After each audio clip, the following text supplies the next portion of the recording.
So welcome to this channel again. So आज का मेरा टॉपिक है concept of economics. So economics includes the study of labour, land and investments of capital, income and production and taxes and government expenditures. Repeated, economics includes the study of labour. Economics में हम लोग क्या क्या पढ़ाई करते हैं? Labour के बारे में, लैंड एंड इन्वेस्टमेंट्स के बारे में, कैपिटल के बारे में, इनकम एंड प्रोडक्शन के बारे में, और टैक्स और government expenditures. Who is regarded as the father of economics? Adam Smith. Define micro economics. So यहाँ पे मैंने डेफिनेशन दिया है। It examine the behaviour of basic elements in the economy including agents such as households and firms और as buyers and sellers and market and their interaction. ये जो छोटा छोटा डेफिनेशन है ये बेसिक थिंग्स है जो लोग एग्जाम देंगे यूपीएससी के लिए। So we need to understand about this. Micro economics में डेफिनेशन क्या? It examine the behaviour of basic elements. ये किस चीज को एग्जामिन कर रहा है? बेसिक एलिमेंट्स को, बिहेवियर जो इकोनॉमी में है। जैसे कि लाइक दैट माइक्रो इकोनॉमिक्स क्या है? एजेंट्स। एजेंट मतलब एजेंट के थ्रू हम लोग जो भी कुछ पॉलिसीज करते हैं। Such as households and farms.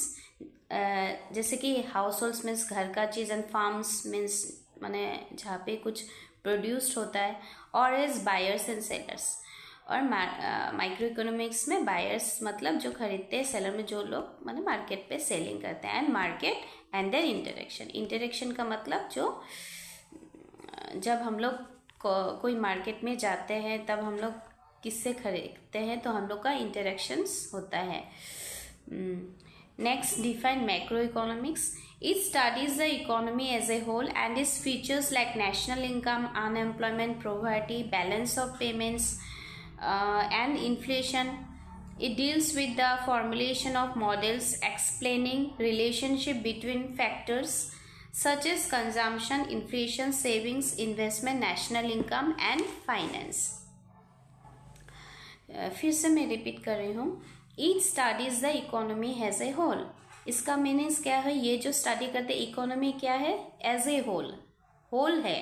And इस फीचर्स, उसका फीचर्स जैसे कि लाइक दैट किस किस का फीचर्स? नेशनल इनकम क्या है, अनएम्प्लॉयमेंट के बारे में, जैसे मैंने लास्ट टाइम बताया था प्रोवर्टी के बारे में, वो सब सारा चीज़ मैक्रो इकोनॉमिक्स में है।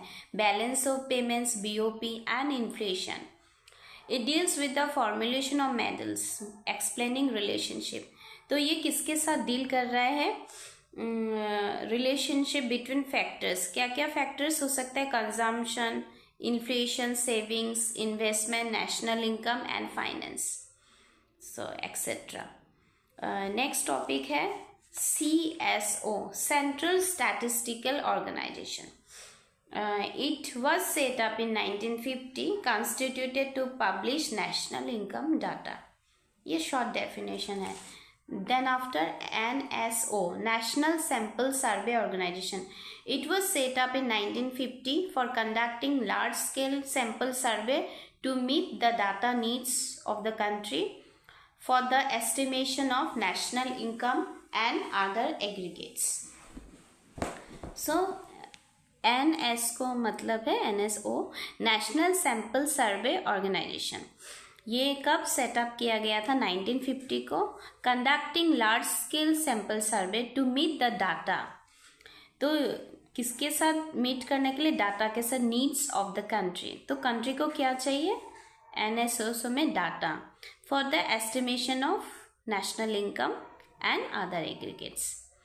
सो ये थोड़ा ही टॉपिक है। मैं यूपीएससी कैंडिडेट्स को बता दूं, इकोनॉमिक्स बहुत फास्ट कोर्स है, तो आप लोग को डेली वाइज आप लोग को रीड करना होगा और चैप्टर को रीड करके नोट्स बनाना होगा। मैं तो दे रही हूँ कुछ कुछ, फिर भी आप लोग अपने से खुद आप लोग लिखेंगे क्वेश्चन आंसर्स एंड उसका मीनिंग वर्ड्स